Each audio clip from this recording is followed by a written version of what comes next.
Good morning, everybody. This is Off Day with Ballpark Nation. I'm solo this morning as Andy has a real job and can't be on the show right now. But here I am doing my best to kind of keep these things going. So now is the day. If you guys have questions in the comments, by all means, hit me up and I'm going to do my best to get to those because we actually have a lot to cover. And I'm actually going to start, as is logical, by talking some Christmas movies as I let everybody get a chance to get on since we started a little bit late. Listen, A Bad Mom's Christmas, I checked that out last night and very, very funny. I recognize it's going to be a certain demographic, but they cast like Crystal Baranski and why can't I think of Larry David's wife's name in Curb Your Enthusiasm as one of the other moms. So very funny if you're looking for something that's a little raunchy and a little bit of that kind of Christmas heart. That is your thing. But this is primarily a sports show. So let's talk some sports. Over the weekend, lots of really, really good games. Iron Bowl was a good game right down to the end. The OU, who do they play again? LSU. Yeah, boy, if LSU had any kind of quarterback, any kind of offense at all, probably wins that game over OU. But of course, probably the game that matters the most, and well, not probably does matter the most, was Texas and Texas A&M at Darrell K. Royal Memorial Stadium. Yeah, kids, we have a War Memorial Stadium too.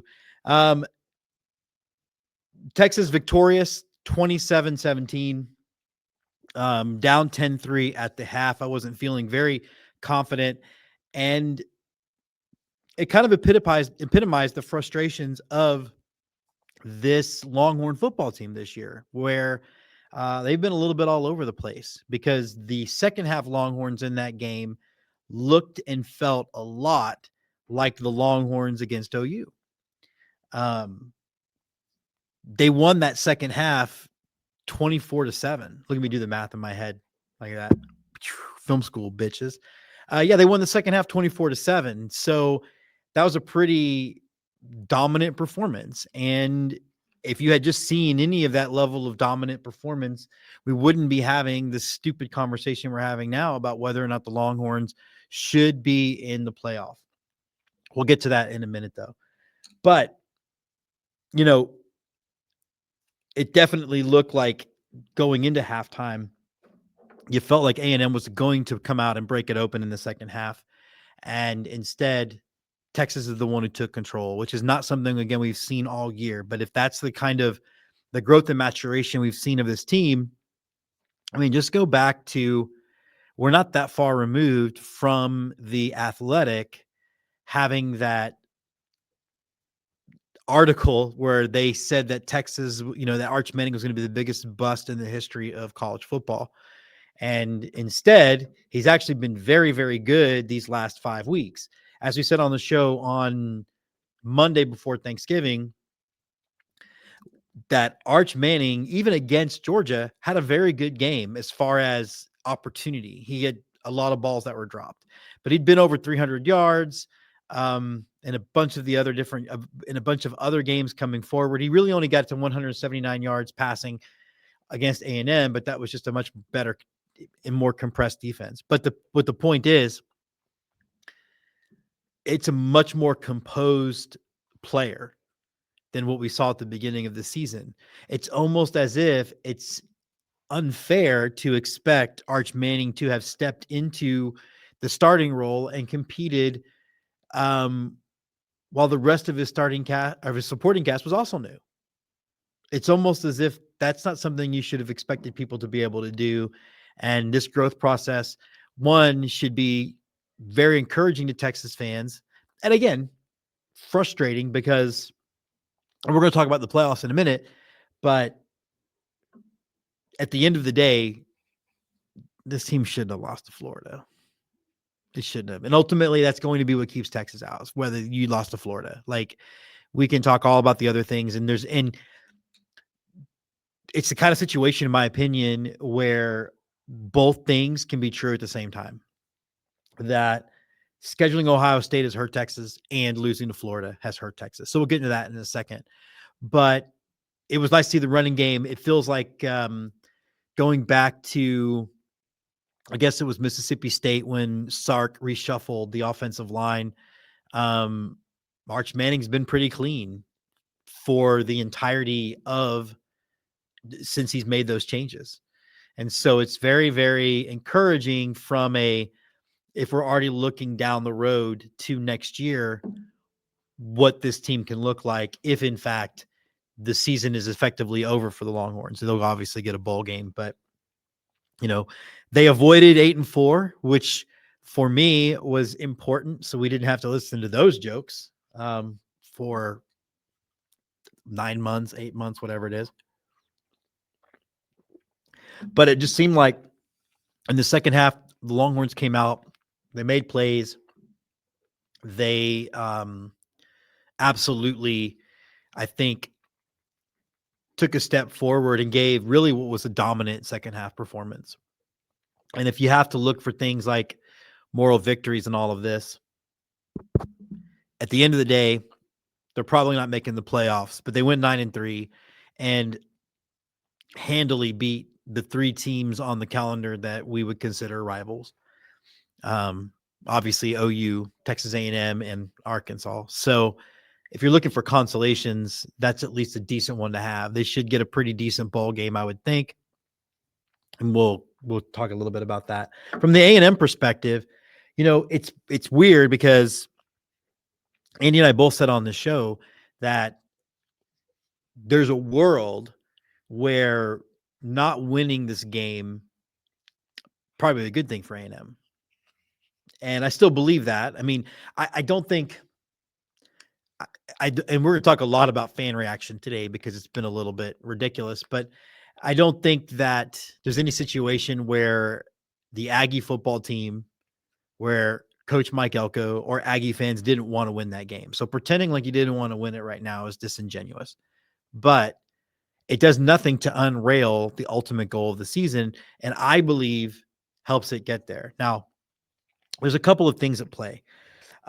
We know how the teams with buys last year fared in the college football playoff, and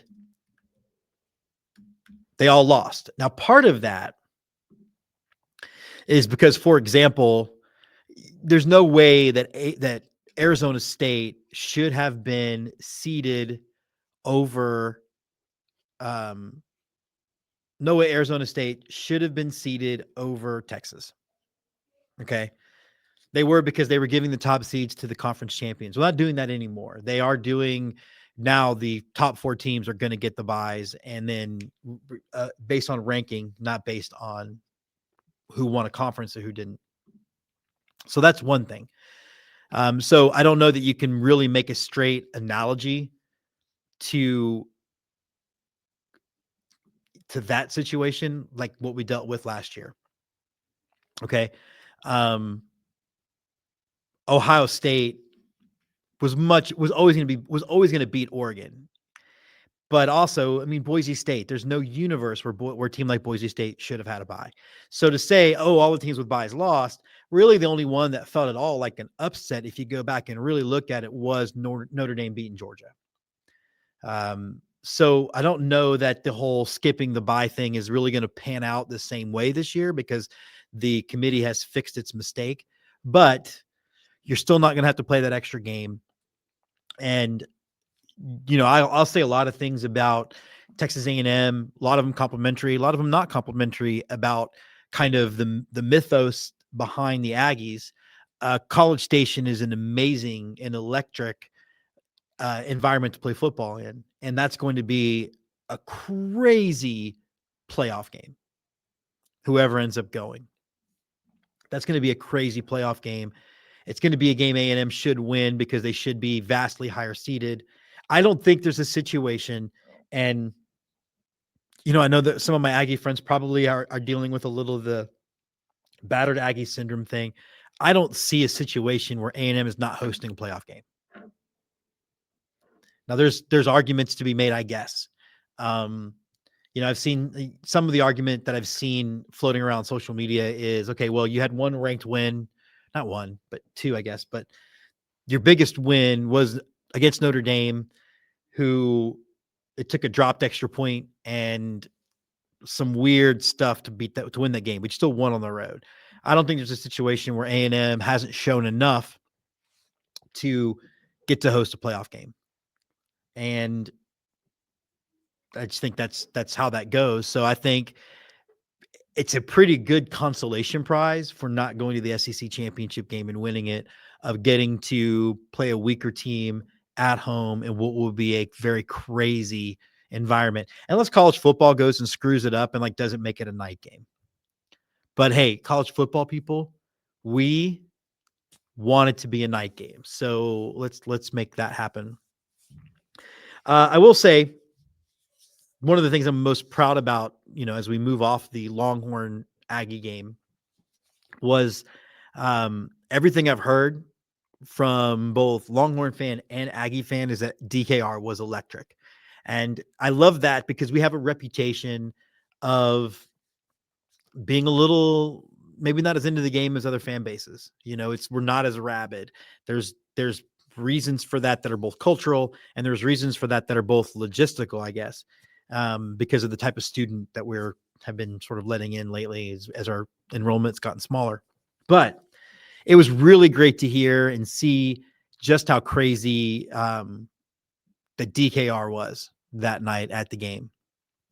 And as somebody who wants to be known as a, I don't know, to me that matters. I want to have that same reputation that College Station has, that they have at the Horseshoe and the Big House and Death Valley and, between the hedges in Georgia. Like you want to have the reputation of being a tough place to play, but sometimes it's not. But it's at least nice to know that our fans are situationally aware enough to get up and go after and put on a good performance when the opponent matters. I heard same things when LSU came a couple of years ago. So everything on TV looked and sounded electric.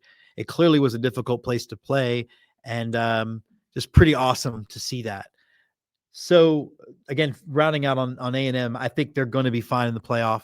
I don't know how far they're going to go. I mean, I don't know that they're as good as Ohio State or Georgia, but I do think that they're going to win their first round game, and that College Station should be crazy. But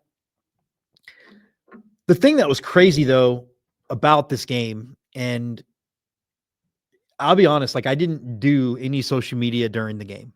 I think I might have checked it at halftime, and then I did some after the game. But the online discussion about this game by both fan bases was just gross. And on one of them is, you get the we didn't care about winning anyway from Aggie fan, or who's really little brother now from our fans, and all of those things. But you also had people mocking Bonfire. You also had people mocking the tower shooting. Like you just had some really disgusting human behavior that I still believe and still contend that comes down to, I heard a new term, sidewalk fans. I usually call them t-shirt fans, people that get the people that went to the University of Texas at Target or Texas A&M Walmart kind of deal. But what it does is it really, maybe it shows how old I am, but it really takes a lot of the fun out of the rivalry when people choose to be assholes. You have just things going back and forth. I'm seeing homophobic slurs. I'm seeing racist terms. I mean, the idiot that decapitated the stuffed dog. Like, I'm a dog person. That pissed me off. And I was like, oh, that's kind of cute that the Corps carried Reveille in. But even that storyline, like apparently it's actually the Texas policy that they don't lie. They've never allowed an opposing live mascot, or haven't in like a decade. Like this isn't just something they decided to do. And it's actually listed on the Texas A&M athletic website. I'm sorry, the University of Texas athletic website, but nobody wants to go and read. They just want to be angry and petty and whatever. But what worries me about some of the online rhetoric that we saw from both sides of this rivalry is, to me, it seems like this nastiness that we had seen develop in political discourse where you have people actually calling Senator Mark Kelly a traitor for pointing out that the Uniform Code of Military Justice actually says, and remember, I'm a veteran, so if you've got an issue with this, then by all means bring it. But I'm a vet. I should know more than most people that you are actually taught several times over that you are not responsible, or you should not follow orders that are illegal. And we're seeing right now with what happened in Venezuela that some service people, like if they decide that Pete Hegseth gave an illegal order, everybody down the chain who followed that order will be punished by the Uniform Code of Military Justice, most likely. Okay. So you're seeing you're seeing this negative, nasty online thing where they're calling Mark Kelly a traitor and all of this stuff. And then now it's carrying over to something as silly and stupid as sports. And my wife, being the smartest person I know, really thinks that a lot of what we're seeing are bots designed to get everybody fired up. But there's no universe where mocking the Texas A&M fan base for the tragedy at Bonfire is okay. And I'm old enough to remember when it happened. Jessica went to school there. I believe she was at the game. I'll do my fact checking on that. But we're turning, the world sucks enough. And it's almost like there's an entire generation of people who've never been punched in the face, who seem to take joy out of making people miserable online because their football team lost. And I was always raised that you win with dignity. You lose like a man and you win with dignity. If you lost, you say you lost. You don't come up with a zillion excuses, okay? Don't come at me with referee stuff because that pass interference should have been a pass interference. So don't come at me with that. You lost. Okay? Maybe you'd win on a neutral field. Maybe you'd win in College Station. None of those two things happened. You lost. And Longhorn fans also have a responsibility to win with some class and win with dignity. And those two things are just in real short supply. And it's pretty depressing. And I'm very much of the vibe that when I see my fan base acting the fool, to me, it's embarrassing. It embarrasses me more than it angers me when I see other people being dicks. Sports are important. They're the root of several of my friendships. They are, Andy's one of my best friends on the planet, and a big part of what we share is a love of sports. And I think what we were trying to do with this show, which, I think it's kind of cool that moving goalposts now exists because they're trying to do the same thing. But people that graduated from these institutions, generally speaking, respect these institutions. Okay. And I made a point when we went out to Santa's Wonderland with the grandkids. We made a point to go by Kyle Field and show them, part of it is selfish. They're growing up in Oregon. He's getting into football. The last thing I need is for him to be a Duck fan. So not only am I showing him the Longhorn football, but I'm also showing him that football in Texas is just different. And as much a part of that story as DKR is Kyle Field. So I wanted them to show Kyle Field. And now I will say that my granddaughter couldn't take a photo without her horns up. We had to talk about that though. So we got one without her doing her horns up, but oh, it's so precious. But it was a big weekend in that perspective, because again, when they came down, I knew he was getting interested in football. He played flag football. Braxton's very proud of the fact that his flag football Jets had a better record than the NFL Jets. I tried to tell him that wasn't that big a deal, but he didn't want to hear it. But it was kind of nice because all of a sudden he walked out with a special player. With his favorite player now is Arch Manning, because he watched that game. Not only did he watch the whole Arkansas game, but he watched all the highlights over and over again, because he's like, Arch Manning has done something no one's ever done. Okay, well, not no one, but try to explain that to an 8-year-old. So, those of you who know me know that the romantic side of sports and the emotional part, that is what matters the most. It is why it's supposed to be bringing us together. Watching my grandson fall in love with the sport, and luckily fall in love with a team that I also love. And now he's got this favorite player. Now, look, was I irritated when I showed him a bunch of Vince Young clips and he said Vince Young wasn't as good as Arch Manning? Of course. But he'll learn. He'll get there. And maybe, you know what? Maybe Vince Young, maybe Arch will end up being better than Vince. And nobody would want that more than me. But Braxton, we'll get there.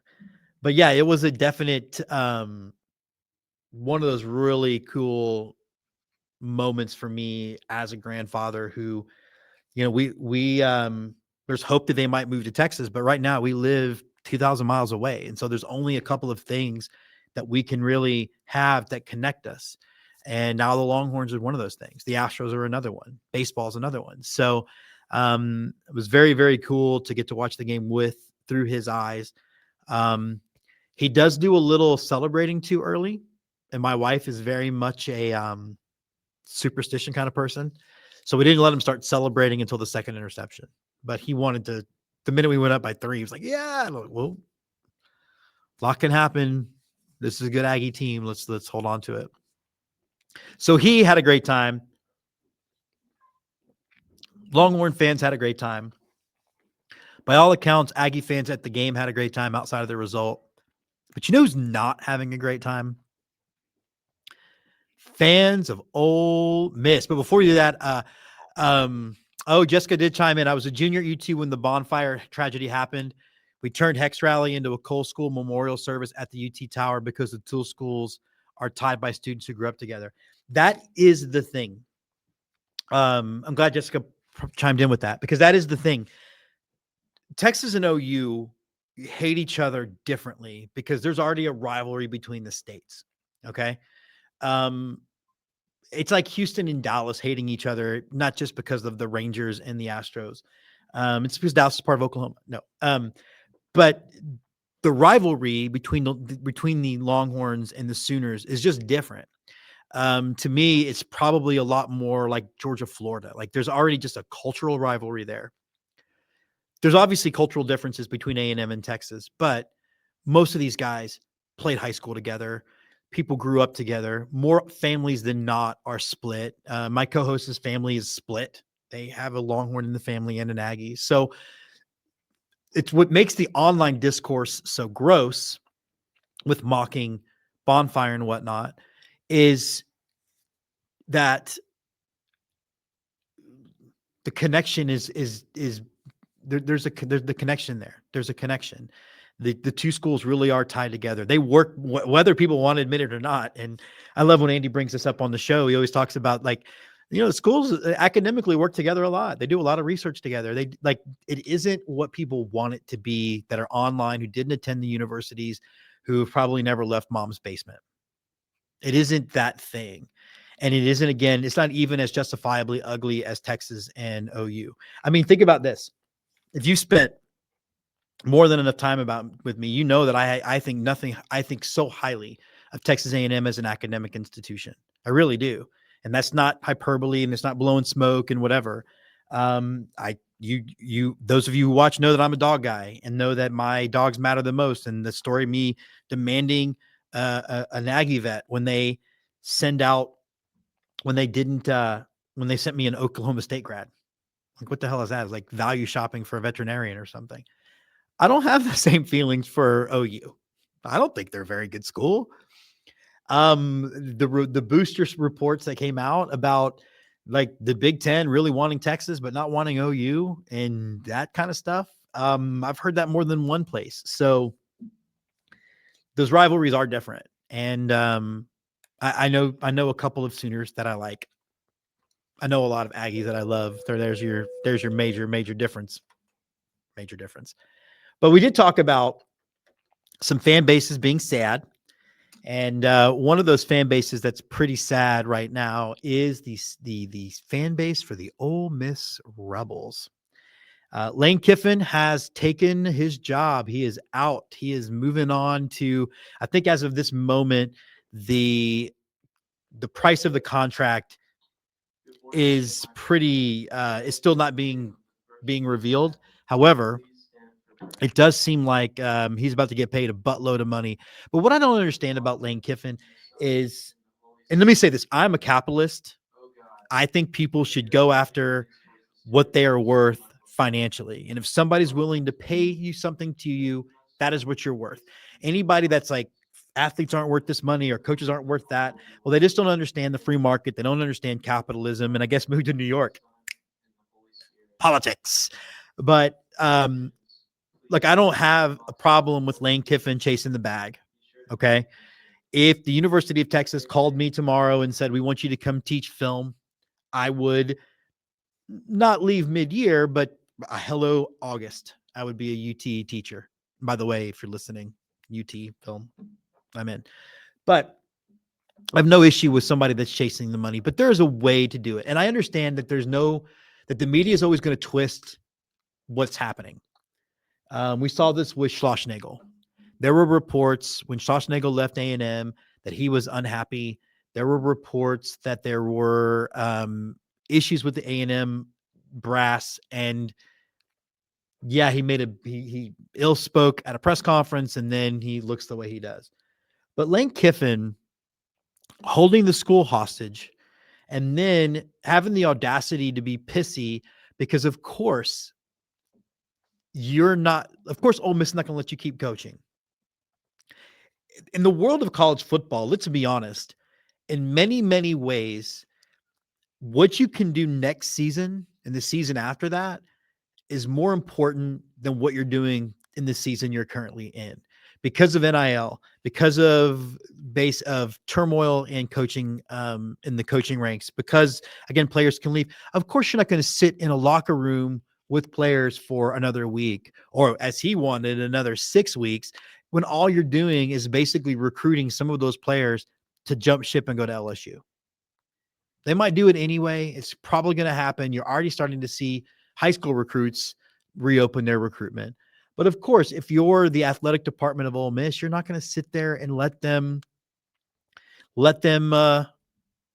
just basically have a free pass to recruit your players. And you were an idiot for thinking that you would be able to pull that off. I don't understand what you were thinking when it came to that choice and when it came to that. So Lane Kiffin, I don't understand how you find, Paul Simon, or maybe it's Simon and Garfunkel. This is where I will get yelled at later. Have a famous song that's like 100 ways to leave your lover, or 9 ways, or however many ways to leave your lover. Okay. I'm going to look that up real quick. How many ways to leave your lover? It's 50. 50 ways to leave your lover. Well, Lane Kiffin has come up with about 15,000 ways to leave a coaching job, and all of them are bad.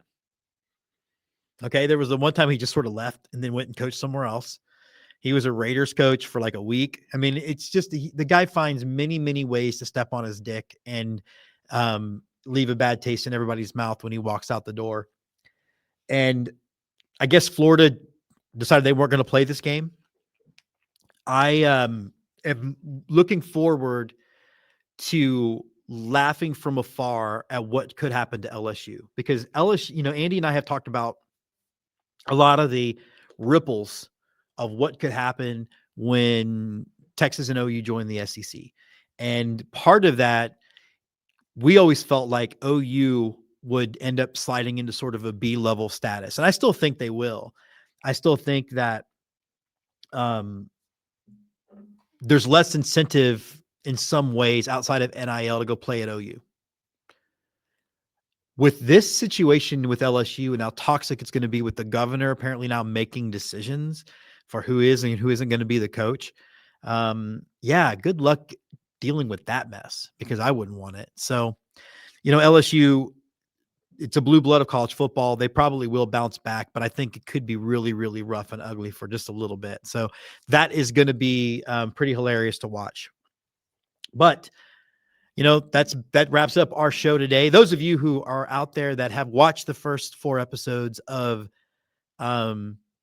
Stranger Things season 5, hope you dug it. I have. If you haven't watched them yet, if you're waiting for all 5 episodes, the other 5 episodes to drop, I think it's 5, then you're a braver person than me, because I would be so afraid of everything getting spoiled. But I've been very satisfied, as I said in our new segment on TikTok, Walking with Orbit. We're going to be doing a lot of little sports stuff in the mornings as they give Orbit a walk this morning. I'm so proud of myself because it was early and 40 degrees. But also, don't forget, my book, A Chance of Snow, is out. If you're interested in a signed copy, you can hit us up. And we're actually going to have a real rush of Jim's move-in picture shows that are going to be dropping starting Tuesday, as we're going to have 6 Christmas episodes in the next 4 weeks, because I'm getting down into the weeds of different kinds of Christmas movies. As for Ballpark Nation and Off Day, we're going to be back on Friday because the baseball winter meetings are starting. So we're going to have a pretty baseball heavy. We're working a really good friend of mine to be a guest. So for Andy, who's not here, I'm Jim, who's kind of not here. This has been Off Day with Ballpark Nation. See ya! Turn out the lights, the party's over. They say that all good things